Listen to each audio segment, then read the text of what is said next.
There is a hill in southeastern Turkey where someone carved human faces into stone 12,000 years ago. Not symbols. Not animals. Faces. The hill had been there for thousands of years before the first Egyptian pharaoh was born. Before the first word was ever written down. Before farming had fully reshaped human life anywhere on Earth.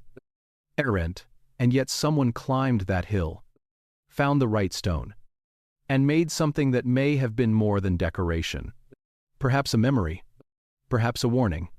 Perhaps a record of something we no longer know how to read. Tonight, we are going to follow that record as far as it goes. Through the stone. Through the layers of time beneath it. Into a question that existed before religion had words for it.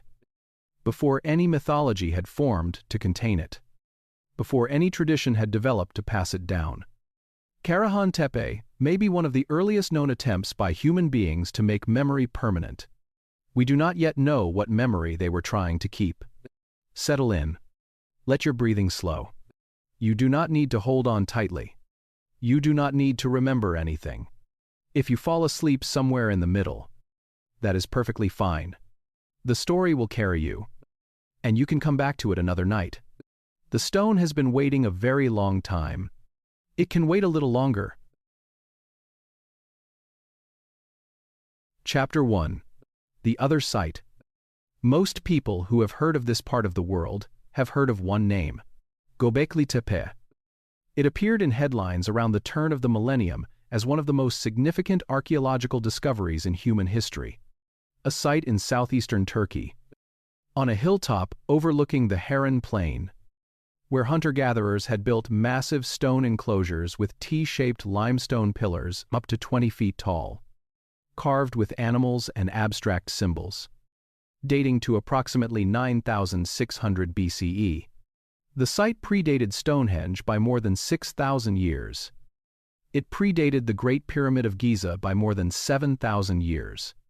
It rewrote, in a single excavation season, everything that archaeologists thought they understood about what human beings were capable of before the transition to farming. Göbekli Tepe changed the story, but it is not the only site that needs to change it. 35 kilometers to the northeast, on another limestone ridge rising from the same dry plateau, there is a second hill. It was noted by researchers in 1997 during a regional survey. A few surface finds were recorded. Some photographs were taken. And then, for more than 2 decades, almost nothing happened. The hill is called Karahan Tepe. In Turkish, the name means something close to dark hill, a reference to the basalt scattered across its surface.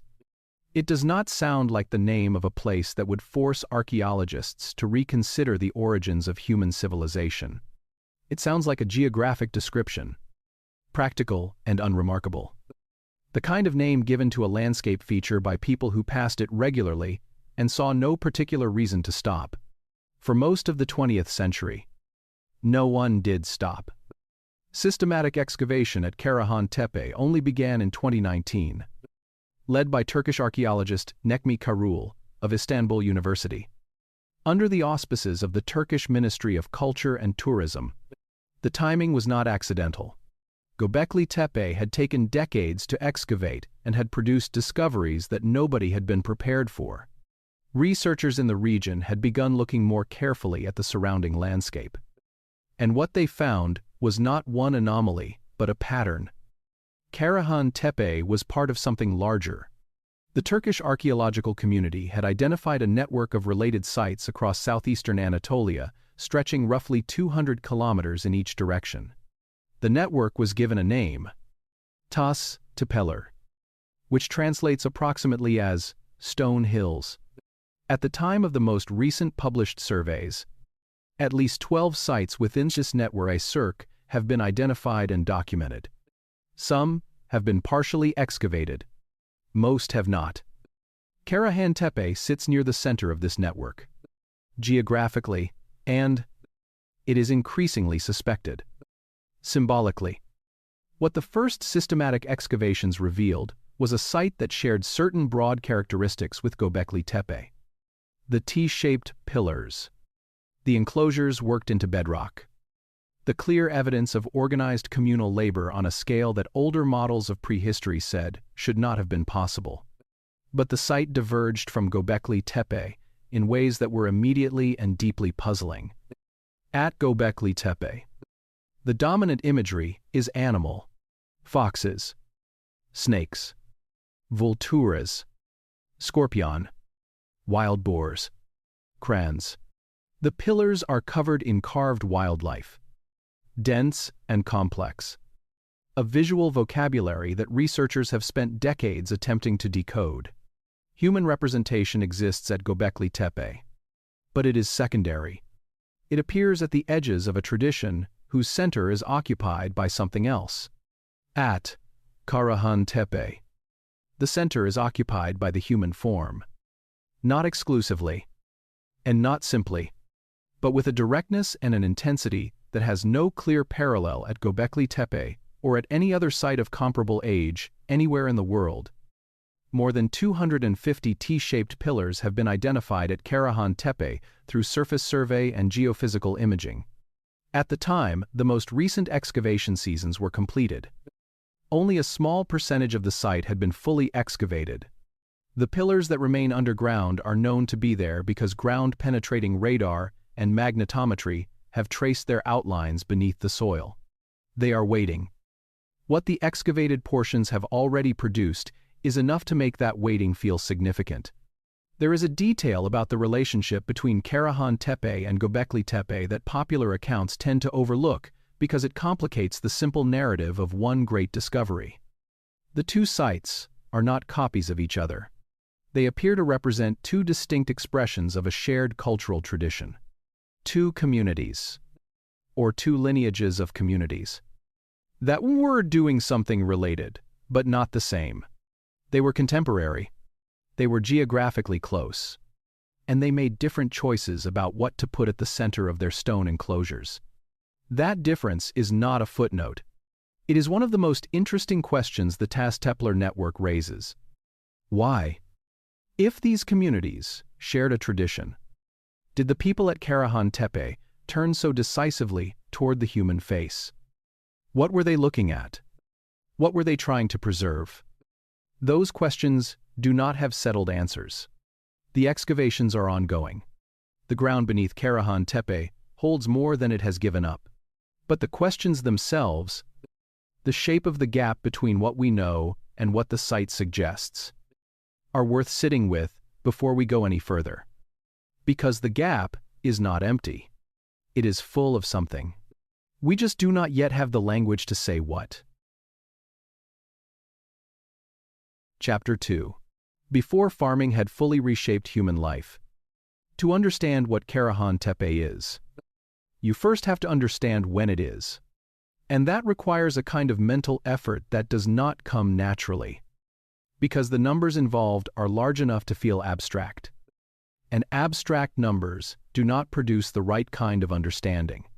They produce a vague sense of oldness, without the specific weight that the reality deserves. So let us try something different. You are alive right now. Go back one generation, roughly 30 years, and you reach your parents' young adulthood. Keep going, one generation at a time, 30 years each, and count the steps. 10 generations back puts you in the 1700s. The American colonies are still British.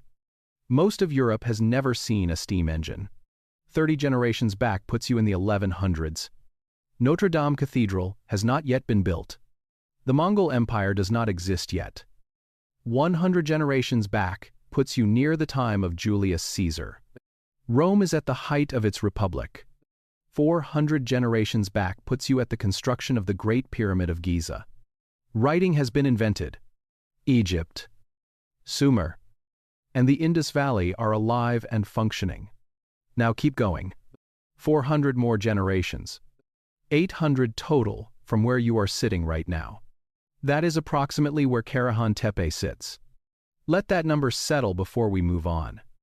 800 human generations is long enough that every language spoken at Karahan Tepe has vanished completely, leaving no traceable descendants. It is long enough that the climate of the region has changed in ways that would make the landscape almost unrecognizable. It is long enough that the stars visible from that hilltop were in measurably different positions in the sky. Because the Earth's axis wobbles slowly over millennia in a motion called precession, and a significant portion of that wobble separates the night sky of 9,600 BCE from the sky you would see if you stepped outside right now. 800 generations is a different world. And in that different world, the people living in southeastern Anatolia were anatomically identical to you. Their brains were the same size and the same architecture. Their capacity for language, for abstract thought, for planning across time, for the making and appreciation of beautiful things, was not meaningfully different from yours. The distance between you and them is not a distance of cognitive capacity. It is a distance of accumulated knowledge. They were not primitive in any meaningful sense of that word. They were early. What their world lacked was the infrastructure of the world we inhabit. There were no cities anywhere on Earth. There was no writing anywhere. Everything that human beings knew at this moment was carried in memory, transmitted through speech and demonstration, stored in the minds of living people. When a person died at Karahan Tepe, everything they knew died with them, unless they had managed to teach it to someone else first. That single fact, that all human knowledge in this period existed only in the biological memory of individual human beings, is the fact that makes Karahan Tepe so extraordinary. Not because the people were less capable, because the stakes of forgetting were so much higher. Agriculture, in the full systematic sense, had not yet fully taken hold. The people of the Fertile Crescent in this period were not ignorant of plants. They had been harvesting wild grasses for thousands of years. They understood seasonal patterns. In some areas, there is evidence of proto-cultivation, the deliberate encouragement of useful plants in convenient locations. But farming as an organizing principle of human life had not yet fully reshaped the region.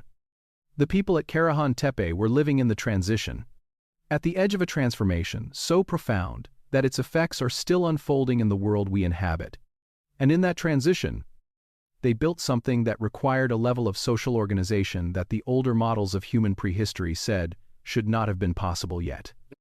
To build what the people of Karahan Tepe built, you need large numbers of people working together over extended periods. You need people who are not spending every waking hour finding food. You need surplus. You need a reason compelling enough to bring communities together and keep them together long enough to complete work that took not years, but decades. The older model said surplus came from agriculture. And agriculture allowed the social complexity that produced monuments, first farming, then cities, then temples. Karahan Tepe suggests that model is incomplete. Monumental construction appears here before fully established farming economies. One compelling hypothesis, developed in part by researchers who worked on the early seasons at Göbekli Tepe, is that the gathering of large numbers of people around shared ritual purpose created the pressure that drove more intensive food production. That, the monument and the farm emerged together, each shaping the other, in ways that the old sequence of cause and effect cannot fully capture. This hypothesis remains debated. What is not debated is the basic archaeological fact. Organized communal construction on a massive scale was happening in this region before the full establishment of agricultural economies. No model of human prehistory that ignores that fact can be considered complete. The world of Karahan Tepe was a world balanced on the edge of its own transformation. The people who built it were living through a change so large they could not have seen its shape from inside it. They built anyway. They cut stone and carried it, and arranged it with precision, and carved it with images that meant something to them. In a world where every piece of knowledge existed only in the fragile medium of human memory, with no writing to preserve it, no institution to transmit it, no archive to hold it against the erosion of time, they had only what they could remember, and what they could teach. and what they could carve into stone before the night came. Chapter 3. The Faces in the Rock. In the 2021 and 2022 excavation seasons, working in a structure, the team designated AB, Necmi, Karul and his colleagues uncovered something that stopped them. A carved human head, emerging directly from the bedrock of the site. Not placed on the bedrock. Not set into a constructed wall. Carved out of the living rock of the hill itself, as though the stone had been persuaded to release a face from its own substance. The head is life-sized. The published excavation reports describe defined cheekbones, a structured brow, and eye sockets carved as deep hollows that in certain light conditions create the impression of depth, of something looking back from inside the stone. The physical specificity of the carving goes well beyond what a symbolic or decorative function would require. Whoever made this was not making a generic human shape. They were making a particular presence. Put the tools down for a moment and think about what that means. A human face. Carved into the bedrock of a hill in southeastern Turkey. Made by people who had no writing. No metal tools. No wheels. No cities. Made 12,000 years ago.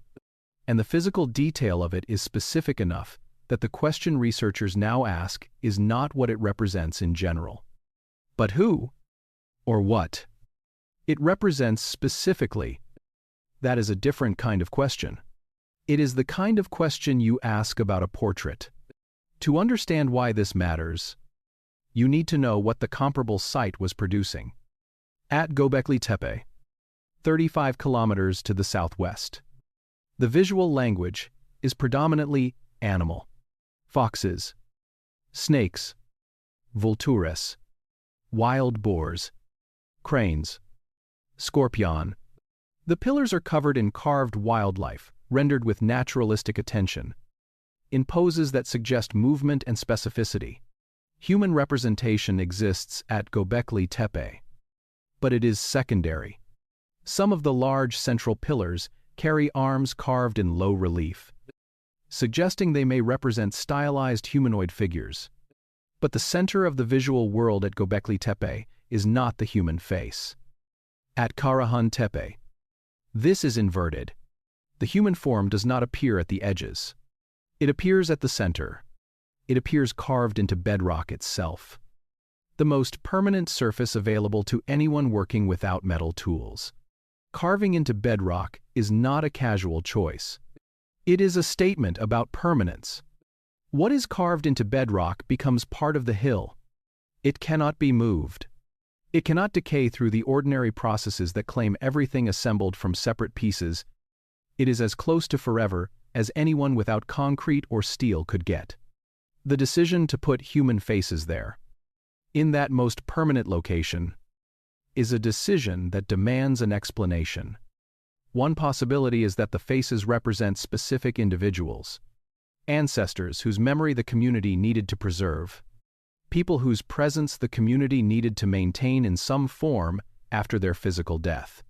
This connects the carvings to a tradition of ancestor veneration that appears across many cultures at many periods. The deep human impulse to keep the dead present among the living through representation.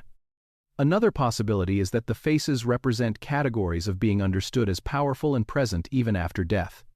Not ancestors in the personal sense, but something more like what later cultures would call deities. Though that word carries centuries of theological refinement that the people of Karahan Tepe did not have access to.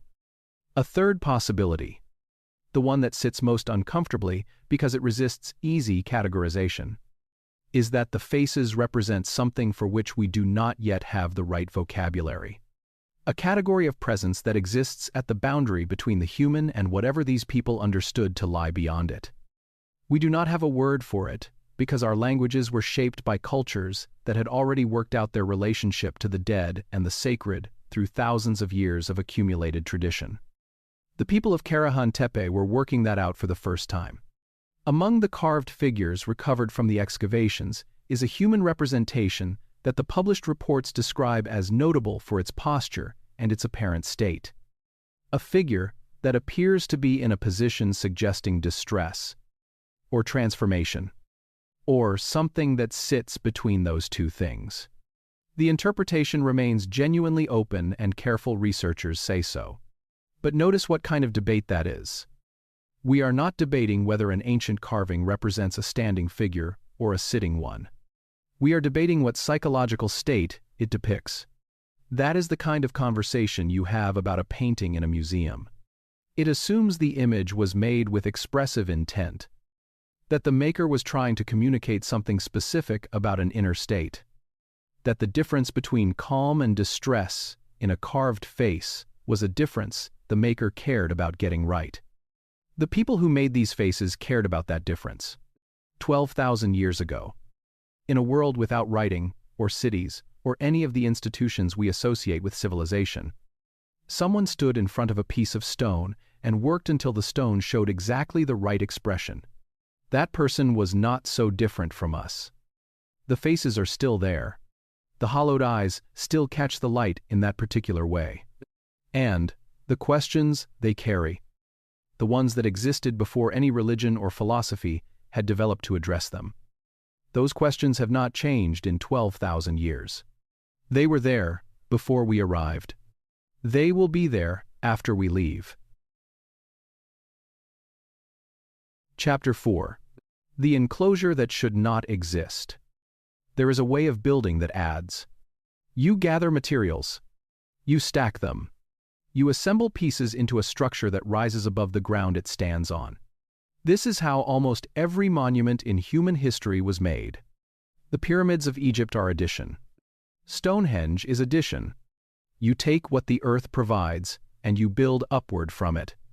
The builders of Karahan Tepe did something different. They subtracted. The enclosures at Karahan Tepe were not built on top of the bedrock. They were cut into it. The builders identified the limestone plateau, and instead of placing stones on its surface, they removed material from it, cutting downward into the living rock to create chambers and spaces that exist below the original ground level. The rock that was removed was not discarded. Some of it was shaped into the pillars that stand within the enclosures. The hill was converted, transformed from raw geology into architecture by the process of taking away rather than adding on. This distinction matters more than it might initially seem. Building by addition is forgiving. If a stone is placed incorrectly, it can be moved. If a wall begins to lean, it can be braced or rebuilt. Mistakes can be corrected at most stages of the work. Building by subtraction offers no such flexibility. When you cut into bedrock, the cuts are permanent. A miscalculation cannot be undone. The space you remove is gone.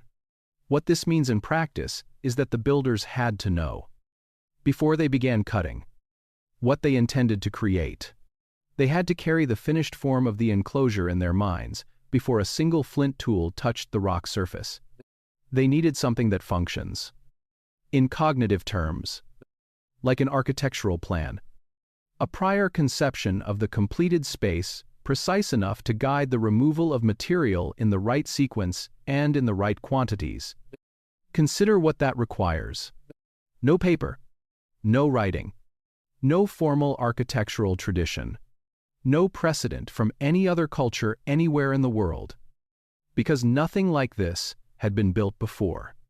Just the image held in a human mind, precise enough to guide the hands of dozens of workers cutting stone with flint, over a period that may have spanned years or decades. The specific enclosure that has attracted the most attention from researchers is the structure the team designated AB, a roughly circular space cut into the bedrock, with T-shaped pillars rising from a carved bench that runs along the inner perimeter. The pillars carry carved arms and hands, details that mark them as anthropomorphic, as representations of something with human form.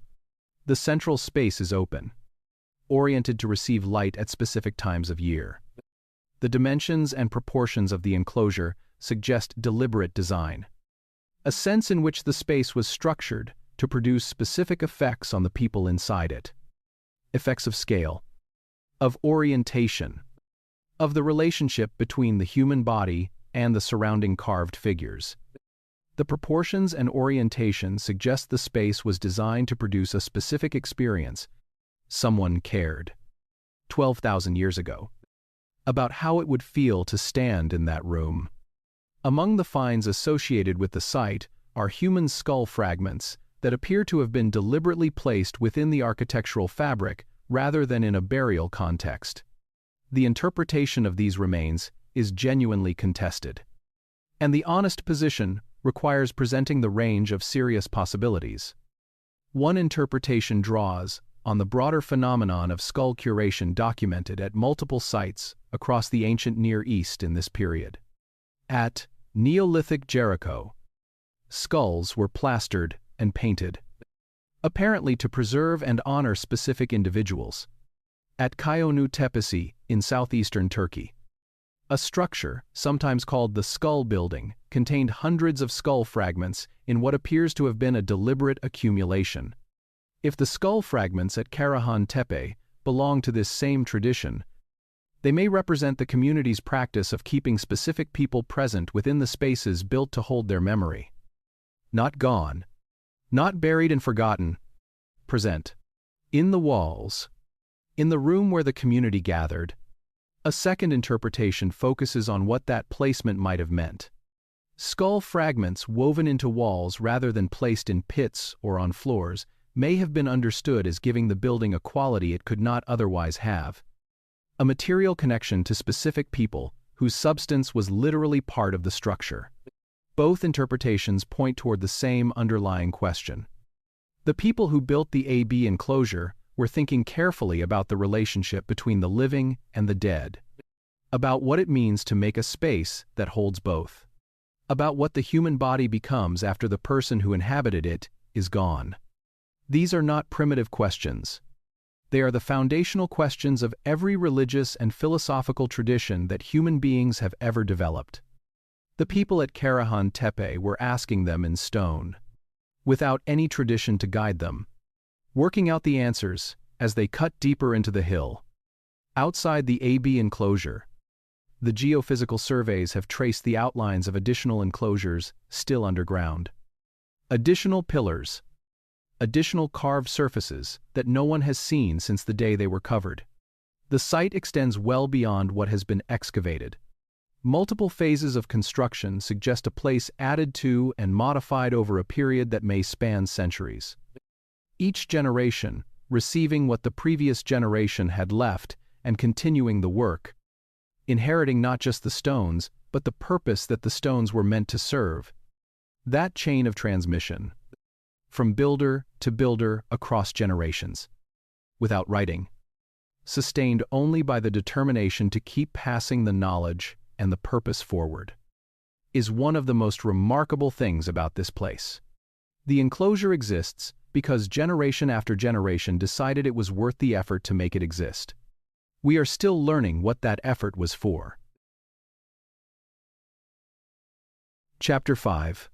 The Astronomical Argument.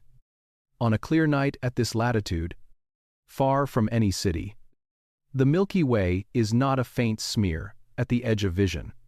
It is a river of light across the entire dome of the sky, bright enough to cast shadows on pale stone. The builders of Karahan Tepe lived under that sky every night of their lives. No artificial light to dilute it. No glass between themselves and it. No competing glow from any settlement large enough to matter. The sky they looked up at was the sky in its full intensity, and they read it with an attention and a precision that most people living in illuminated cities today cannot imagine. They had to. It was the only clock available to them. Before written calendars, before mechanical timekeeping, the sky was how you knew when to move and when to stay. The rising and setting positions of the sun marked the seasons.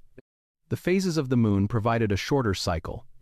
The positions of specific stars at specific times of year served as markers for seasonal events. The times to follow the herds.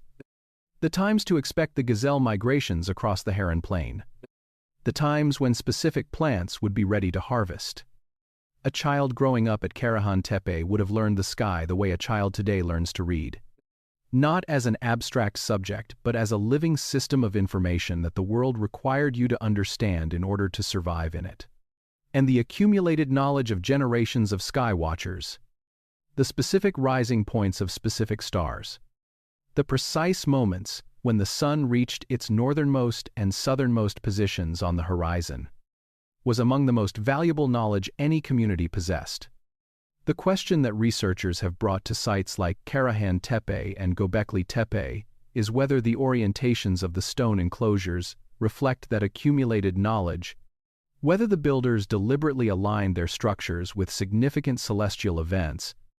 This question has produced one of the most interesting and most genuinely contested debates in the archaeology of the ancient Near East.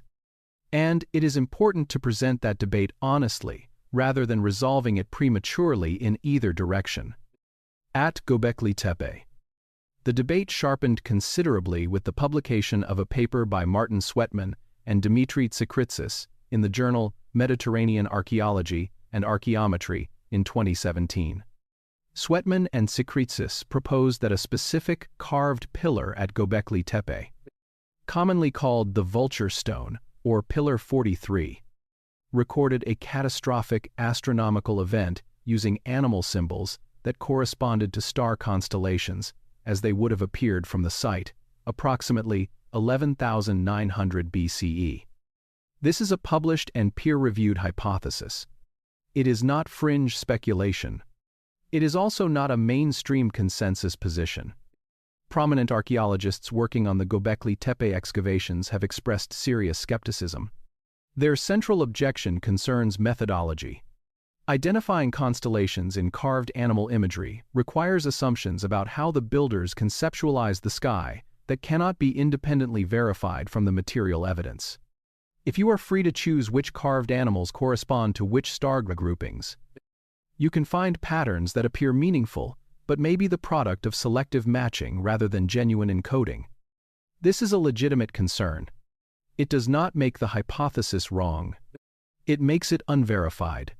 The honest position is that the astronomical alignment hypothesis is a seriously proposed idea that has not achieved the evidential threshold required for archaeological consensus.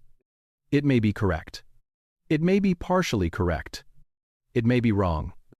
What is considerably less controversial is that the builders of these sites paid close attention to the sky, and that this attention appears to be reflected in the orientations of their structures. At Karahan Tepe, the AB enclosure appears designed to receive light from a specific direction at specific times of year. Whether this reflects deliberate astronomical alignment or other design considerations is a question the current evidence has not settled. What the physical evidence does support is that the builders were constructing spaces with deliberate attention to the qualities of light within them. The positioning of pillars, the orientation of openings, the depth and proportions of the enclosures. These are choices that affect how light moves through a space and at what times of day or year specific effects occur. Anyone who has stood in a carefully designed building and felt the quality of light shift with the movement of the sun knows that this is not a trivial consideration. The builders of Karahan Tepe understood it. Now, stay with that for a moment before we move to the next chapter. Imagine standing at the entrance of the AB enclosure just before dawn on the morning of the winter solstice. The plateau is cold and dark. The stars are still out, in their full ancient brightness. The Milky Way still visible above the horizon to the south. The carved pillars inside the enclosure are shadows, the arms and hands barely visible in the starlight. And then the light comes. Slowly at first, a brightening along the specific horizon that the enclosure faces.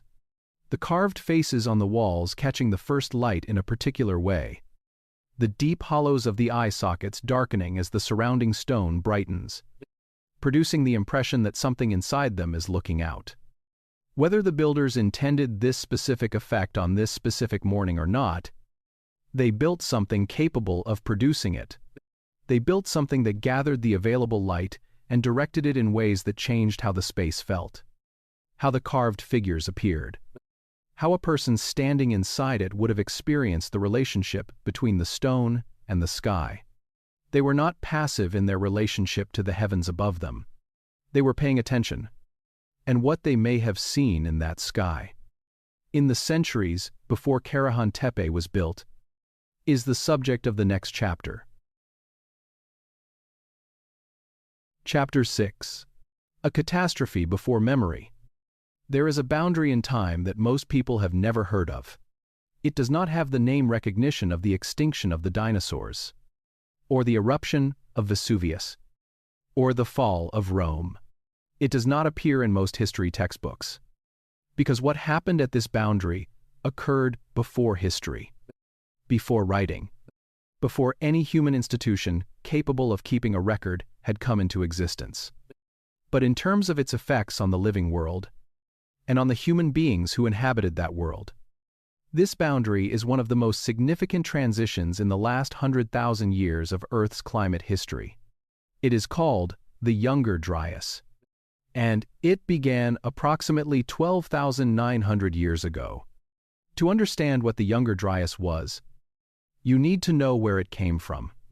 The world in the centuries before its onset was a world in the middle of a transformation. The last great ice age was ending. For roughly 7,000 years, global temperatures had been rising. Glaciers were retreating. Sea levels were climbing. The climate was moving, steadily and almost imperceptibly to the people living through it, toward conditions that would allow human communities to settle and thrive across large parts of the Earth in ways the Ice Age had made impossible. Human populations were responding to this opening world. In the Levant, communities were establishing more permanent settlements, returning to the same locations season after season, developing accumulated knowledge of specific landscapes. The cave art traditions of Europe were producing images of remarkable naturalistic skill. In North America, sophisticated stone tool technologies had spread across the continent, following the herds of large animals that still populated an Ice Age world. The pieces were in place for an acceleration of human development. And then the climate lurched backward. In a span that geological records suggest may have been as short as a few decades, global temperatures dropped sharply. In Greenland, ice cores, which preserve a continuous record of atmospheric conditions going back hundreds of thousands of years. The temperature signal for the onset of the Younger Dryas is one of the most abrupt transitions in the entire record. The warming trend that had been underway for millennia reversed. Conditions returned, in many regions, to something approaching full Ice Age severity. The Younger Dryas lasted approximately 1,300 years. 1,300 years is long enough to be, for the people living through it, simply the way the world is. Children born in the early Younger Dryas grew old and died without ever experiencing the warmer conditions that had preceded it. Their children and their children's children inherited a colder, drear, more difficult world as the only world they knew, the memory of what had come before. If it survived at all, survived as story, as the kind of account passed down through generations that accumulates distortions with every retelling, growing stranger and more mythic with each telling, until the original event is barely recognizable beneath the weight of what the story has become. The effects on the living world were severe. In North America, the large mammal fauna that had characterized the Ice Age landscape disappeared almost entirely during or immediately following the onset of the Younger Dryas. Mammoths, mastodons, horses, camels, giant ground sloths, saber-toothed cats, American lions, short-faced bears. These were not marginal species. They had survived multiple previous glacial cycles. They could not survive this one. In combination with the mounting pressure of human hunting as populations spread across the continent, in the Fertile Crescent, the effects were different but no less disruptive. The warming and moistening of the climate that had been making the region increasingly hospitable went into reverse. Rainfall declined. The distribution of wild plant species that communities had been learning to exploit shifted in ways that no accumulated knowledge could have prepared anyone for. Think about what that means for a community whose entire survival depends on knowing the land. Everything your grandparents taught you about where to find food, which routes to follow, which landscapes to trust. Suddenly, wrong. Not metaphorically wrong. Practically. Dangerously wrong. The world your parents had prepared you for was not the world you actually had to live in. Your knowledge. The most precious thing you possessed. The thing that distinguished you from someone dropped blind into an unknown landscape, had become partially obsolete in a single lifetime. That is what the Younger Dryas did to human communities across the Northern Hemisphere. For 1,300 years. And then, approximately 9,700 BCE, it ended. The climate warmed again. The landscapes of the Fertile Crescent became hospitable again. The conditions that would eventually produce agriculture began reasserting themselves. And somewhere in that recovery, in the first centuries of the new warmth, the communities of southeastern Anatolia began building Karahan Tepe. Here it is necessary to be precise about what the evidence establishes and what it does not, because this is the point where serious researchers disagree most sharply. And the disagreement matters. What is established through radiocarbon dating, ice core analysis, tree ring records, and multiple independent lines of paleoclimatic evidence is that the Younger Dryas was a real and severe climatic disruption, that it ended relatively abruptly around 9,700 BCE, and that the period immediately following its end coincided with the construction of the earliest phases of the Tas Tepeler sites. That coincidence of timing is documented. It is the basis for serious scholarly discussion. What remains a hypothesis, proposed by some researchers and contested by others, is the claim that sites like Karahan Tepe were built specifically as a response to that disruption, as memorials to the catastrophe, as attempts to encode or commemorate what had happened in permanent stone. This interpretation has been advanced in published academic literature. It is not fringe speculation. It is also not the mainstream position. The most widely supported explanations in professional archaeology emphasize ritual function, communal identity, ancestor veneration, and social organization. In this view, the sites were built because building them served important purposes for the communities involved, creating shared spaces for ceremony and gathering, establishing cultural identity, maintaining connections between the living and the dead. These explanations are well supported by the material evidence. None of them require a catastrophe to explain the construction. And yet, consider what it would mean to be a community building Karahan Tepe in the first centuries after the Younger Dryas ended. You are living on the other side of 1,300 years of climatic disruption. The people alive when the cold descended have been dead for 40 or 50 generations. But the stories of what happened, the stories of a world that was warm and full and then became cold and diminished, those stories are still being told around fires at night. You have inherited a landscape that is finally becoming generous again, and you are cutting faces into the permanent stone of a hill. One way to read those choices is as ritual, as social glue, as ancestor veneration. These are real and serious explanations. Another way to read them is as the act of a community that understood, perhaps more vividly than any community before or since, what it means to lose knowledge, what it means to watch the world your parents prepared you for become unrecognizable, what it means to carry stories about a different world that no living person has seen, and to decide, in response to all of that, to make something that cannot be lost, something cut into bedrock, something that will still be there, whatever comes next. Whether that reading is correct, the faces at Karahan Tepe were made by people who had reason to think carefully about permanence, who had, in their oral traditions, if not in their conscious reasoning, a sense of what it costs when the thread of memory breaks. They pulled the thread tighter.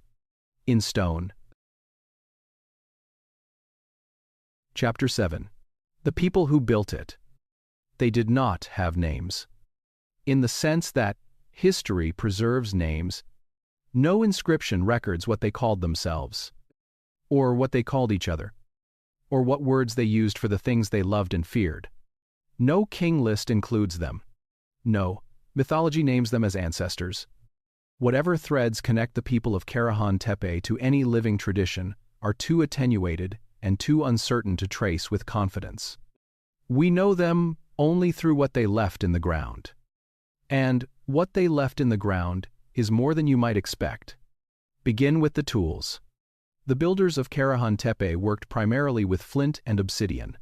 Flint is a form of microcrystalline quartz that fractures in predictable ways when struck correctly, producing edges that can be sharper than surgical steel. Obsidian is volcanic glass with similar fracturing properties and an even finer edge. Both have been recovered in quantity from the excavations at Karahan Tepe. The obsidian is particularly informative because obsidian has a traceable geology. Different volcanic sources produce obsidian with distinct chemical signatures that survive in the material indefinitely, allowing researchers to determine where a specific piece was quarried, even thousands of years after it was worked and used. The obsidian at Karahan Tepe came from sources that were not local.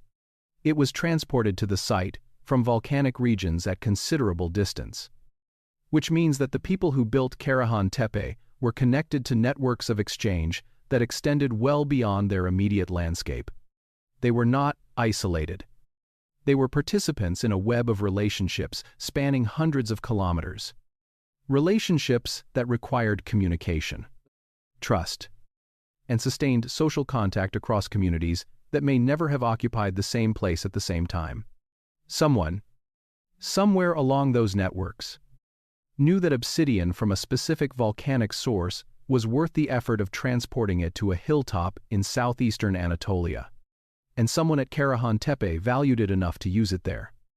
That transaction, across distance and time, and between people who may have been strangers to each other, is one of the smallest and most human details the site has produced.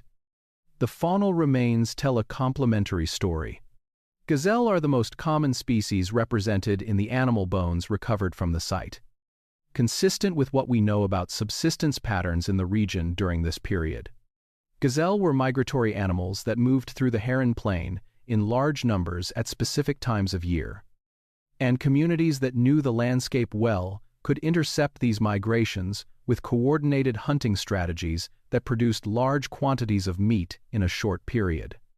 There are also the bones of aurochs, the wild ancestor of domestic cattle, animals substantially larger and more dangerous than gazelle, wild boar, red deer, a range of smaller species. The picture is not one of desperate subsistence.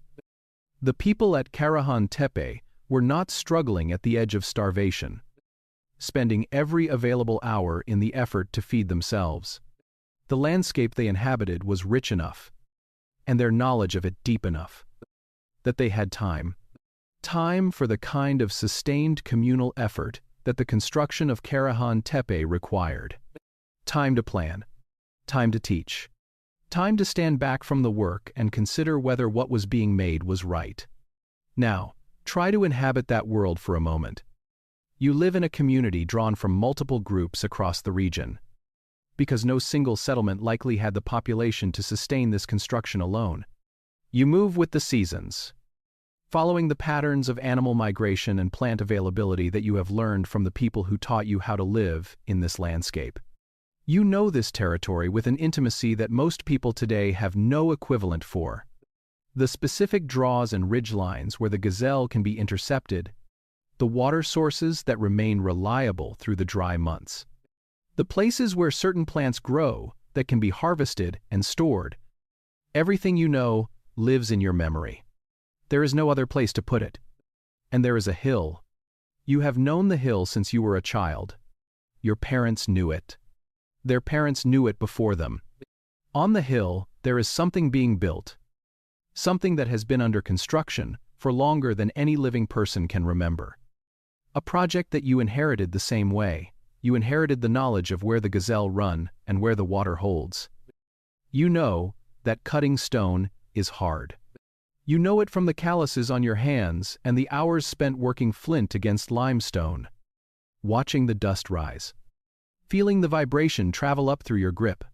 You know that what is being built on the hill requires more labor than any practical purpose demands. You could feed your community without it. You could organize your social life without it. And yet the work continues, generation after generation. Because something about it matters in a way that is beyond the practical, beyond the immediate, beyond the question of what it will be used for next season. Among the material recovered from Karahan Tepe are fragments of ground stone, the kind of stones used for processing plant foods, grinding seeds into flour. These are humble objects. They do not appear in the photographs that accompany news articles about the site. They are the archaeological equivalent of kitchen utensils.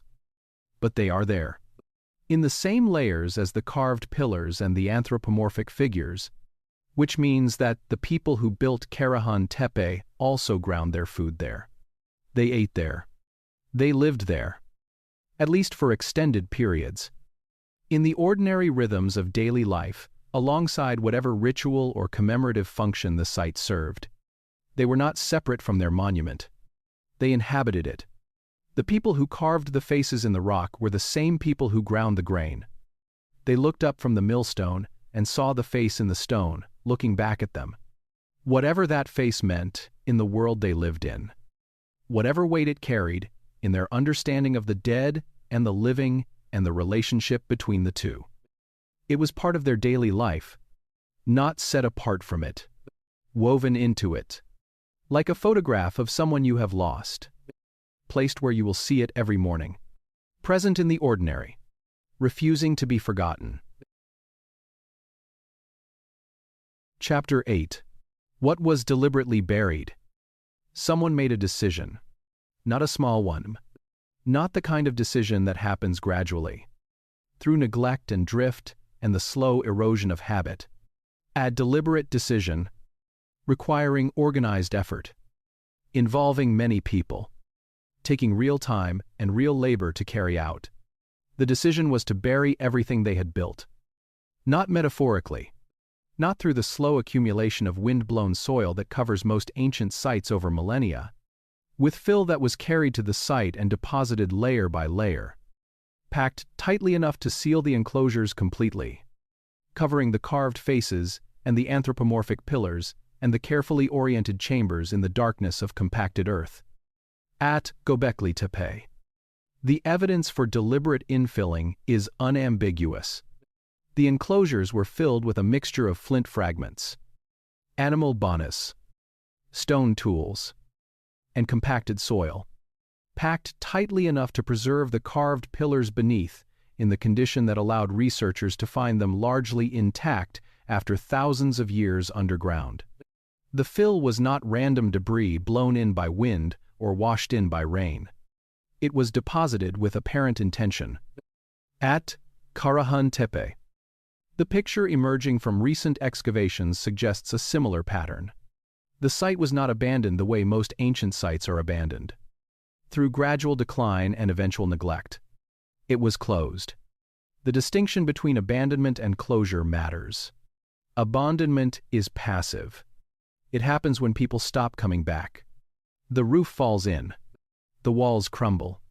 The site dissolves slowly into the landscape that surrounds it. Closure is an act. Someone organized the workers. Someone directed the filling.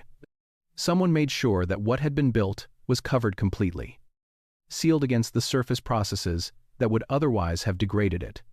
And then, when the work of covering was done, they left. The question of why has generated a range of interpretations in the academic literature, and the serious ones are worth working through. The most practical interpretation focuses on preservation. Stone structures, without maintenance, deteriorate. The carved surfaces would have been subject to weathering. The enclosures cut into bedrock would have accumulated water. Freeze-thaw cycles would have worked progressively on exposed stone. Infilling the structures with compacted material might have protected them more effectively than any surface treatment available without metal tools. But this interpretation has a problem. If the purpose of burying the structures was preservation with the intention of return, you would expect evidence of reopening during the period when the culture that built them was still active in the region. The evidence does not suggest that. The sites were closed, and, as far as the current archaeological record shows, not reopened by the communities that built them. A second interpretation draws on the concept of ritual closure. In many cultures across human history, sacred spaces are formally decommissioned at the end of their period of active use, through ceremonies that mark the completion of one phase and the transition to what comes next. The closure is not a rejection of the space. It is the final act of honoring it. The recognition that what the space was for has been fulfilled, and that the right response to a completed thing is to return it to the earth. This interpretation is consistent with what we know about deliberate structural endings at other sites from roughly the same era in the ancient Near East. The practice, whatever its specific meaning, was not unique to Karahan Tepe. A third interpretation is stranger, and worth considering precisely because of that strangeness. Perhaps the burial was not preservation for the people who buried it. Perhaps it was preservation for someone else, for a future that the builders could not specify but may have imagined in some form, an audience for what they had made that would not arrive for a very long time. We have no way of knowing whether they thought in those terms. We cannot read their minds across 12,000 years. But we can read their choices, and their choices say something. They cut into bedrock, which does not decay. They built enclosures of sufficient depth and solidity to survive the ordinary processes of surface erosion. They filled those enclosures with material that would protect the carved surfaces within. Every one of these choices points in the same direction, toward duration, toward something that was meant to last longer than the people who made it. The future that happened to find it was us. We are standing at the receiving end of decisions made 12,000 years ago by people who had no way to know we would exist, but who built as though something like us eventually would. And what they left us, when the archaeologists brushed away, the last of the fill and the carved faces came back into the light, was a question they had been holding in the dark for 12,000 years, waiting for someone to come and hear it. Chapter 9. The Silence Between Karahan and the First Cities. Picture a man. He is standing on the bank of a river in what is now southern Iraq, sometime around 6,000 years before the Common Era. The river is wide and slow and brown with silt. The land around him is flat in every direction. Flat to the horizon. Flat beyond it. The kind of flatness that makes the sky feel enormous and the human figure feel very small. He is not small in the way that matters. He knows this river. He knows its floods and its rhythms and the specific taste of the water at this bend compared to the bend 3 miles upstream. He knows which plants grow in the reed beds along its banks and what they can be used for. He knows which fish run in which season and how to read the color of the water when the flood is coming. He carries all of this in his memory. He has no writing. He has no city. He has no institution to preserve what he knows beyond the minds of the people he teaches it to. But he is not primitive. He is not the beginning of something. He may be the end of something, or the middle. Between Karahan Tepe and the first emergence of complex urban life in the region of what is now southern Iraq, there is a gap of approximately 4,000 years. The Ubaid period, beginning around 5,500 BCE, 2, represents the earliest known development of the cultural and agricultural roots from which the cities of the ancient Near East would eventually grow. Writing, monumental architecture, and the social complexity we associate with the earliest civilizations would not fully crystallize until the 4th millennium BCE. Another 1,000 years, or more, beyond even that. 4,000 years is longer than the entire span from the construction of the Great Pyramid of Giza to the present day. And in the archaeological record of the region that connects these 2 points, that span is not empty, but it is remarkably quiet. There are sites from this period. The Neolithic and Chalcolithic cultures of the ancient Near East left material remains that archaeologists have been studying for more than a century. There are settlements, cemeteries, pottery assemblages, animal, banas, plant remains from across this interval. The period is not archaeologically invisible. What it lacks, relative to what came at Karahan Tepe and what came later in the river valleys, is monumental ambition. On a comparable scale, one answer is that the record is incomplete. Archaeology has sampled a very small fraction of what exists in the ground. What lies beneath the surface of the ancient Near East, unexcavated and unknown, could substantially change the picture.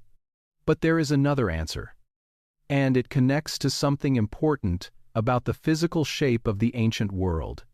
The coastlines have moved. At the height of the last ice age, global sea levels were approximately 400 feet lower than they are today.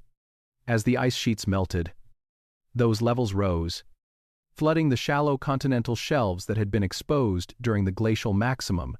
Coastlines are where people tend to live. The combination of terrestrial and marine resources, the relatively mild temperatures, the connectivity provided by water routes, makes coastal zones disproportionately attractive for human settlement. In the ancient Near East, the geography of the coastline changed dramatically between the end of the Ice Age and the beginning of the historical period. What is now the Persian Gulf was, during the glacial maximum, a river valley fed by the combined waters of the Tigris, Euphrates, and other rivers flowing through a landscape that is now under 30 meters of water. The communities that lived in that valley would have experienced its flooding not as a geological abstraction, but as a lived reality. A progressive loss of territory playing out over generations. Villages abandoned. Fishing grounds drowned. Routes that had been walked for centuries going slowly. Then, suddenly, underwater. Go back to the man on the riverbank. His grandfather's grandfather knew a landscape that no longer exists. The stories in his community, the ones told at night around fires, include descriptions of places that are now underwater. Not myth, not metaphor, actual places, with actual names, where actual people had lived and built and died, now gone beneath a sea that had not been there when those names were given. He does not know that 12,000 years later, researchers will use acoustic survey equipment to map the drowned river channels beneath the Persian Gulf and find the traces of ancient landscapes in the sediment. He does not know that the silence in the archaeological record between Karahan Tepe and his own time may be partly explained by the fact that much of what happened in that interval happened in places that are now underwater. He only knows what he carries. And what he carries, without knowing its full origin, is the accumulated knowledge of a tradition that stretches back further than any story in his community can follow. The specific techniques for reading a river's mood, the understanding of which soils will hold water and which will not, the sense, embedded deep in the practice of daily life, that paying attention to the world around you is how you survive in it. These things did not come from nowhere. They came from somewhere. They came down through generations of people who lived in landscapes that are now gone, who worked out, through centuries of trial and failure and hard-won success, how to inhabit a specific part of the world that was changing around them faster than any generation could fully absorb. What we do know is that by the time complex urban life begins to emerge in Mesopotamia, the cultural and agricultural traditions it represents have deep roots. The administrative systems of the earliest Mesopotamian cities presuppose centuries of accumulated experience.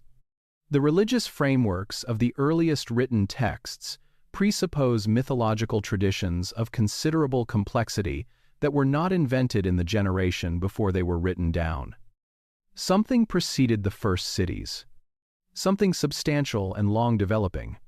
Karahan Tepe may be one visible peak of that something. Not the beginning of a story. Not the end.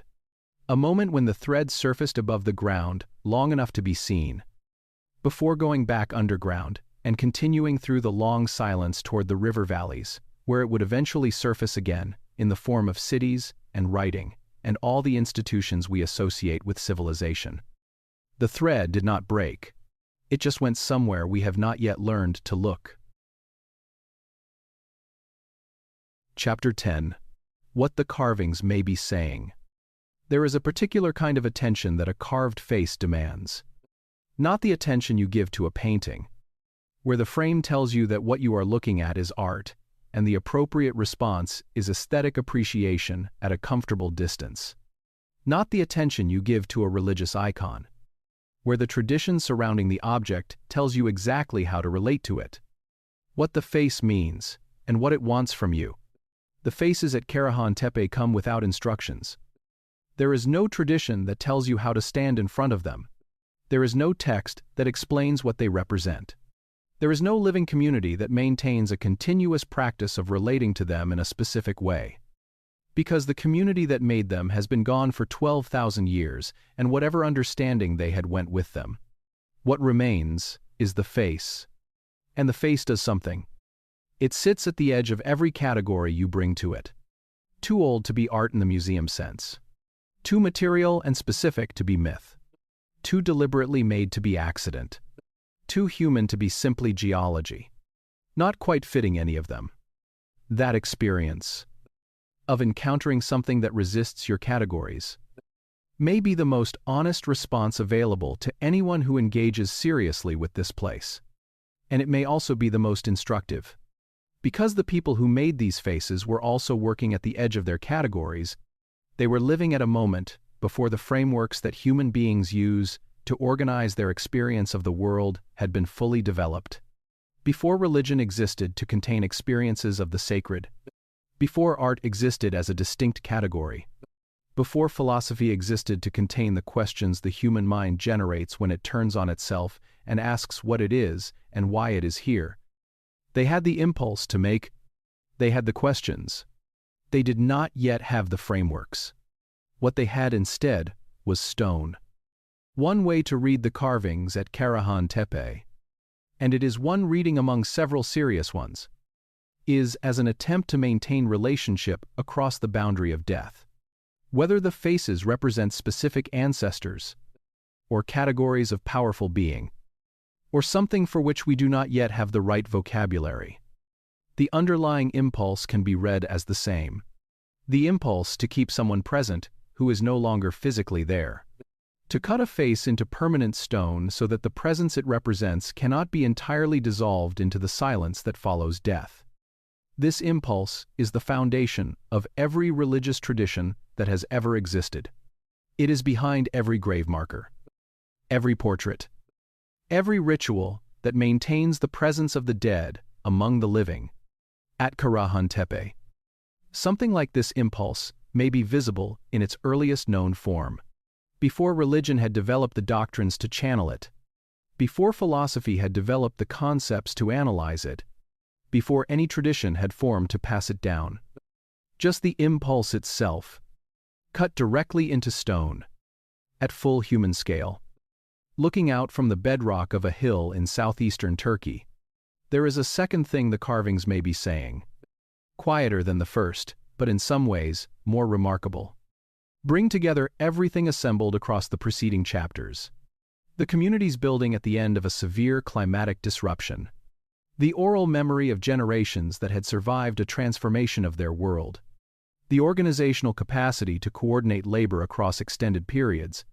The spatial intelligence to plan in 3 dimensions without writing. The choice to cut the most significant spaces into the most permanent surface available. The careful burial of the completed site rather than its gradual abandonment. Every one of these choices points toward a community thinking about duration in a way that goes beyond ordinary planning. Not for the next season. Not for the next generation in the ordinary sense. For something further than that. The choice of bedrock over assembled materials. The deliberate burial that would protect what they built. The investment of generations of communal labor in something with no obvious practical return. These are the choices of people who understood, perhaps more vividly than most, what it costs when knowledge is lost. They had reason to know. They were living in the aftermath of 1,300 years of disruption that had made their grandparents' world unrecognizable. The stakes of forgetting were not abstract to them. And so, they made something that could not be forgotten. Or so they hoped.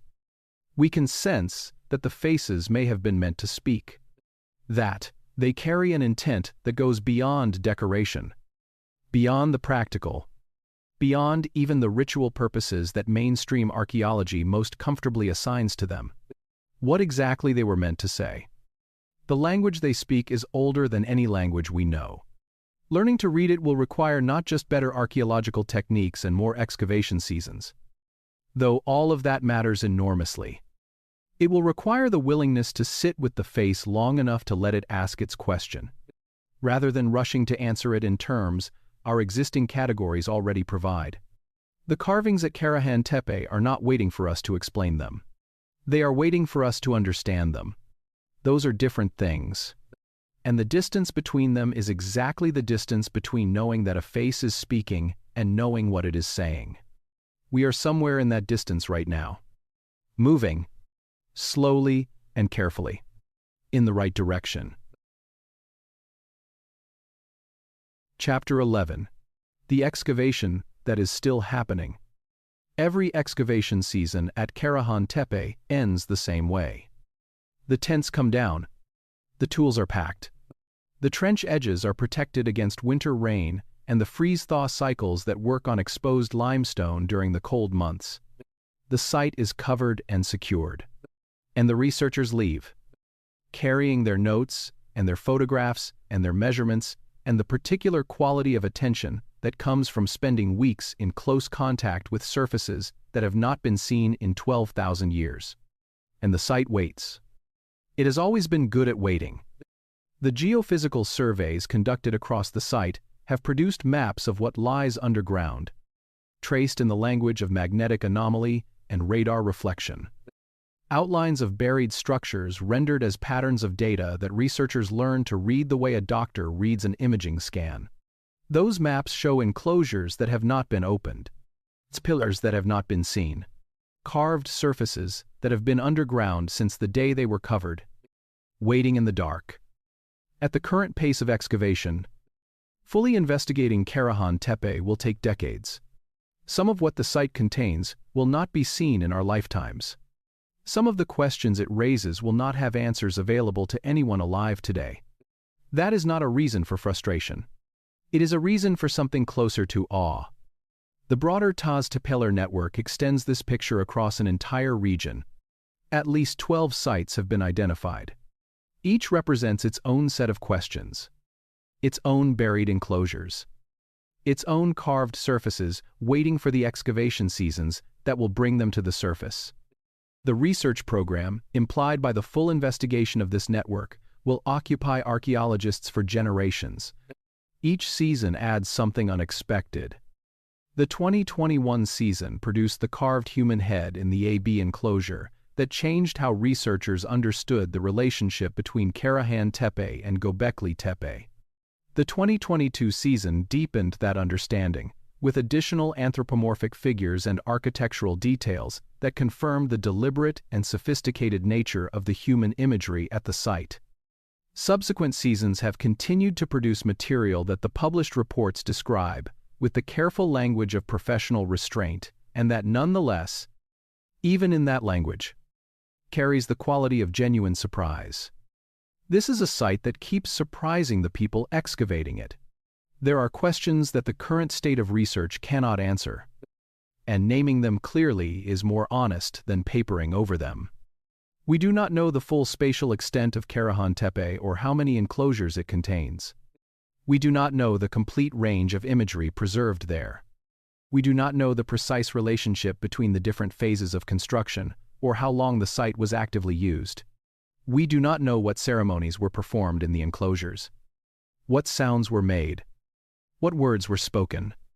What the experience of being inside those carefully carved and oriented rooms was like for the people who built and used them. We do not know what the builders called themselves. We do not know what they called the place they built.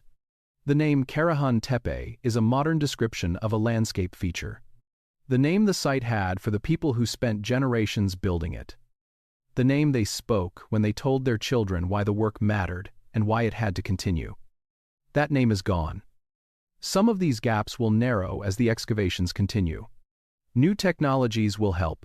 Sedimentary DNA analysis may reveal more about the population genetics of the communities involved. Isotopic analysis of faunal remains may provide more detailed information about seasonal movement and subsistence. Residue analysis of stone surfaces may detect traces of substances applied to the carvings or used in ceremonies within the enclosures.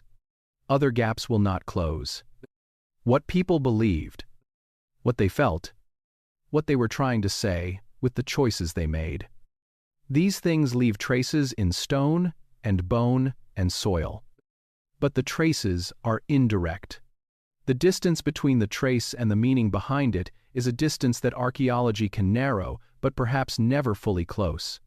That distance is not a failure. It is the honest acknowledgement of what time does to human experience. Time preserves the stone. It does not preserve the mind that shaped it. And so, we are left with what we have. A hill in southeastern Turkey, partially excavated, holding most of its secrets still underground. A set of carved faces looking out from bedrock that has not moved in 12,000 years. A network of related sites across a region that was... At the moment, these places were built on the threshold of the transformation that would produce everything we recognize as civilization. And a set of questions that grow more interesting with every excavation season. Let your breathing slow. The hill is still there, above the Harran Plain. In the long light of a southeastern Turkish afternoon, the excavation tents are being packed for the season. The researchers are driving away on roads that pass over landscapes. Those researchers know contain things no one has seen yet. Below the surface, the rest of the site waits. The faces in the bedrock look up at a sky they cannot see, through meters of fill placed over them by the last people who understood what they meant. And the questions they are shaped like. The ones that existed before religion had words for them. Before philosophy had concepts for them. Before any tradition had formed to contain them. Those questions have not gone anywhere. They were there before the first stone was cut. They are here now. In this moment. Wherever you are. They are not questions about Karahan Tepe. They are questions about what it means to be a person who knows that time passes. That people disappear. That everything built with enough care and enough love eventually goes underground. And what you would choose to cut into the permanent stone of your brief time here. Before the night comes, sleep well. The stone is patient. It has been waiting this long. It can wait until morning.